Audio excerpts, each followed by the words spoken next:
We're gonna make protein fluff. This is one of my favorite recipes to help you stay full, especially if you're in a deficit. It is super high in protein, pretty low on the macro scale.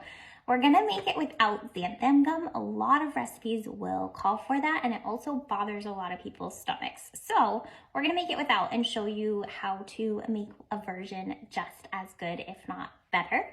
So first thing we're gonna do is just 80 grams of unsweetened almond milk in my blender.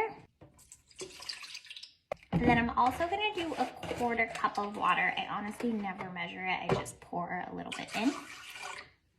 We're gonna add our frozen fruit and then the secret ingredient. So I have a bowl here, I already measured it out. It's 140 grams of frozen fruit and then 85 grams of frozen riced cauliflower.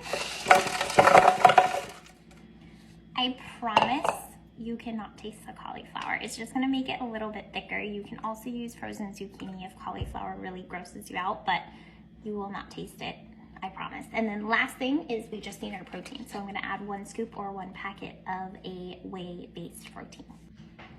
Protein is added. I love the one that I use. The link to try it is in my profile. It's super high quality, amazing ingredients, won't hurt your belly. Last thing I'm gonna add is just about 1/2 cup of ice. And then I'm just gonna cover it up. I'm gonna put it on the ice crush cycle for 1 setting and then 2 settings on whatever your high setting is. The longer you leave it on, the fluffier it's gonna get. So usually about like 3 to 4 minutes. This is all set. You can actually, I didn't scrape down the sides. You can scrape down the sides in between if you need to, but it's gonna be super thick. It's gonna be like fluffy, like ice cream. Really filling. I'm gonna put it in my bowl and then I like to put it in the freezer for like 5-10 minutes before I eat it.